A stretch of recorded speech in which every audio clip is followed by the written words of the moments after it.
గూడూరు శాసనసభ్యులు పాశం సునీల్ కుమార్ గారు వచ్చి ఈ యొక్క పనులని ప్రజలకి అంకితం చేశారు.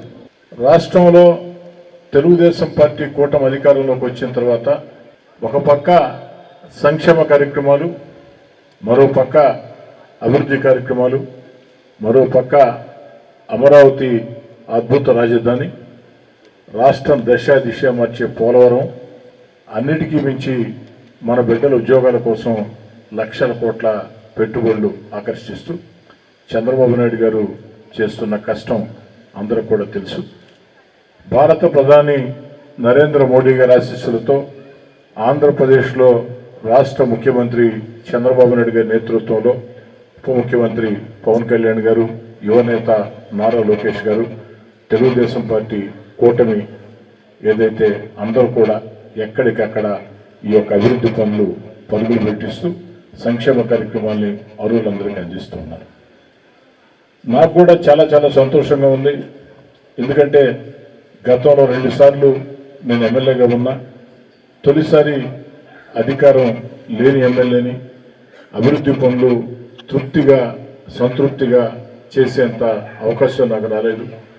అయినా కూడా నిరంతరం ప్రజల మధ్యలో నుండి ఆ సమస్యల్ని ప్రభుత్వం దృష్టికి, అధికారుల దృష్టికి తీసుకొస్తూ వచ్చాం.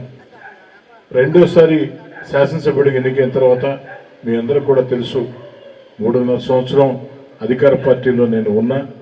ఆనాడు కూడా అభివృద్ధి పనులకి నిధులు లేక ఎక్కడ అభివృద్ధి సరైన రీతిలో చేయలేని పరిస్థితి. అప్పటికి ఎన్ని రకాల అవకాశాలు ఉంటే అన్ని రకాల అవకాశాలతో గత ప్రభుత్వంలో మిగతా నియోజకవర్గాల కన్నా ఎక్కువగా నెల్లూరు రూరల్ నియోజకవర్గంలో శక్తి మీద పనిచేయడం జరిగింది. కానీ ఆ తర్వాత 16 నెలలు ఎన్నికల ముందే నేను ఆనాడు అధికార పార్టీకి దూరం జరగటం, జగన్ గారికి దూరం జరగటం, ఆ తర్వాత మీ అందరి ఆశీస్సులతో మూడోసారి 1,000 కోట్ల కోటీశ్వరుడి మీద పోటీ చేసినప్పటికీ కూడా మీ అందరి ఆశీస్సులతో ఒక అద్భుతమైనటువంటి విజయాన్ని అందించి ఆనాడు ఏదైతే నెల్లూరు రూరల్ నియోజకవర్గంలో అభివృద్ధి పనులు సాకారం చేయాలా అన్న ఉద్దేశంతో ఈరోజు పూర్తిగా అన్ని రకాల కూడా అవకాశాలను సద్వినియోగం చేసుకుని రాష్ట్ర ముఖ్యమంత్రి చంద్రబాబు నాయుడు గారి ఆశీస్సులతో నెల్లూరు జిల్లాలో ఉన్న 2 మంత్రులు, అటు ఆనూరు రామనారాయణ రెడ్డి గారు, పొంగూరు నారాయణ గారు, పార్లమెంట్ సభ్యులు వేమిరెడ్డి ప్రభాకర్ రెడ్డి గారు, జిల్లా పార్టీ అధ్యక్షుడు శాసనమండలి సభ్యులు వేదా రవిచంద్ర గారు, జిల్లా కలెక్టర్, కమిషనర్, అధికారుల సహాయ సహకారాలతో వేగంగా పనులు చేస్తూ ఉన్నాం. ఎక్కడికక్కడ ప్రజల్ని భాగస్వాములు చేస్తూ ఉన్నాం. ప్రజలు ఎక్కడైతే అడిగారో, ఎక్కడైతే ఎక్కువ మంది ప్రజలకి మేలు జరుగుతాయో వాటికే ప్రథమ ప్రాధాన్యత ఇవ్వటం జరిగింది. ఈనాడు మళ్ళీ ఇంకా కూడా చేయాల్సిన పనులు చాలా ఉన్నాయి. అయితే అతి త్వరలోనే మరికొన్ని నిధులు కూడా మనకు రాబోతున్నాయి. ఆ నిధులతో మిగతా ప్రాంతాల్లో కూడా అభివృద్ధి పనులు పూర్తి స్థాయిలో చేపడతామని మాట ఇస్తూ నెల్లూరు రూరల్ నియోజకవర్గం నానాటికి వేగవంతంగా విస్తరిస్తూ ఉంది. ఎందుకంటే ఒక జిల్లా కాకుండా పక్క జిల్లాల నుంచి కూడా నెల్లూరు జిల్లా కేంద్రంకి వచ్చేవాళ్ళు నెల్లూరు రూరల్లో కాపురాలు ఉంటున్నారు. కారణం ఏంటంటే ఇక్కడ కాస్త తక్కువ ధరలకి ఇళ్ళు దొరుకుతాయి. ఇళ్ళు కట్టాలన్నా కూడా కాస్త తక్కువ ధరకి స్థలాలు దొరికే పరిస్థితి. కాబట్టి ఇతర జిల్లాల నుంచి, జిల్లాలో ఉన్న గ్రామీణ ప్రాంతాల నుంచి బిడ్డల చదువుల కోసం, చిన్న చిన్న ఉద్యోగాల కోసం, పెద్ద పెద్ద ఉద్యోగాల కోసం, చిన్న చిన్న వ్యాపారాల కోసం, పెద్ద పెద్ద వ్యాపారాల కోసం ఏదో కారణం రీత్యా జిల్లా కేంద్రంకి వచ్చే వాళ్ళంతా కూడా నెల్లూరు రూరల్ నియోజకవర్గంలో శివారు కాలనీల్లో నివాస గృహాలు ఏర్పాటు చేసుకుంటూ ఉన్నారు. ఈ ప్రాంతాలు మొత్తం కూడా అభివృద్ధి చెందాలంటే ఇంకా 1,200 కోట్ల రూపాయల నిధులు అవసరం అని చెప్పని అధికారులు మొత్తం కూడా గుర్తించడం జరిగింది. వీలైనంత మేర, శక్తి ఉన్న మేర ఇప్పటికే 100 కోట్ల రూపాయల నిధులతో చరిత్ర ఎరుగని అభివృద్ధి, చరిత్ర చూడని అభివృద్ధి మీ అందరి సహకారంతో నెల్లూరు రూరల్ నియోజకవర్గంలో చేయడం జరిగింది. ఇంకా ఇంకా కూడా భవిష్యత్తులో కూడా చేపడతాను మాట ఇస్తూ, అదేవిధంగా ముఖ్యంగా ఈ ప్రాంత వాసులందరూ కూడా ఒక మంచి శుభవార్త, ఏదైతే కొండాయిపాళ్యం వద్ద రైల్వే గేట్ ఉందో ఆ రైల్వే గేటు వేసి గంటల తరబడి వేచి ఉండాల్సిన పరిస్థితి, అవతలికి వెళ్ళాలంటే చుట్టూ తిప్పుకోవాల్సిన పరిస్థితి.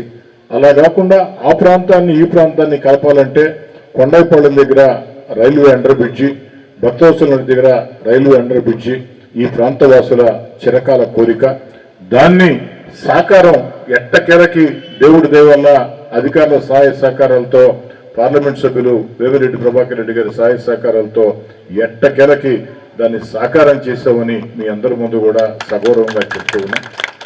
ఎస్టిమేషన్లన్నీ కూడా అప్రూవల్ అయిపోయినాయి, డిజైన్లు అప్రూవల్ కావాల్సి ఉంది. అతి త్వరలో, అది ఈ రోజైనా కావచ్చు, రేపైనా కావచ్చు, ఎల్లుండైనా కావచ్చు, మరో 10 రోజుల్లో కావచ్చు, వీలైనంత తొందరలో దానికి టెండర్లు కూడా పిలిచే ప్రక్రియకి శ్రీకారం చుడతారు. టెండర్ల ప్రక్రియ పూర్తయిన తర్వాత ప్రారంభోత్సవాలు చేసుకుని వేగవంతంగా నాణ్యత ప్రమాణాలతో పూర్తి చేసిస్తాం. ఆ భక్తవత్సల నగర్, కొండాయిపాళెం దగ్గర ఉన్నటువంటి ఆ 2 రైల్వే అండర్ బ్రిడ్జీలు మనం పూర్తి చేసుకుంటే నగరానికి ఆ పక్క ఈ పక్క 2 పక్కల కూడా సులభతరంగా మార్గం వస్తుంది. ఇవే కాకుండా ఇంకా అనేక ఆలోచనలు సాగిస్తూ ఉన్నాం. దేవుడి దయ వల్ల ముఖ్యమంత్రి గారి ఆశీస్సులతో వాటన్నిటినీ కూడా సాకారం చేసేదానికి శక్తి వంచన లేకుండా అటు నేను కానీ, తెలుగుదేశం పార్టీ కూటమి నాయకులు కానీ.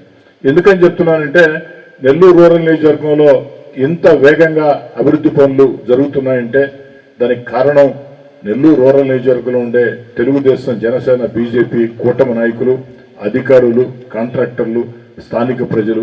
ఆ కూటమి నాయకులు అందరినీ కూడా స్థానిక నాయకులు సమన్వయం చేసుకుని, అది కార్పొరేటర్ కావచ్చు, డివిజన్ అధ్యక్షుడు కావచ్చు, క్లస్టర్ ఇన్ఛార్జి కావచ్చు, కో క్లస్టర్ ఇన్ఛార్జి కావచ్చు, ఎక్కడికక్కడ పార్టీ నాయకులు కావచ్చు, వారందరూ కూడా తమ సొంత ఇళ్లు కైతుంటే ఏ విధంగా పనిచేస్తారో ఆ విధంగా ఆ ప్రాంతంలో రోడ్డు కోసం కావచ్చు, డ్రైన్ కోసం కావచ్చు, కరెంటు కోసం కావచ్చు, అనేక రకాల సమస్యల పరిష్కారం కోసం ఏదైతే ఎక్కడికక్కడ ప్రజలను భాగస్వాములు చేసి ముందుకు పోతూ ఉన్నారు.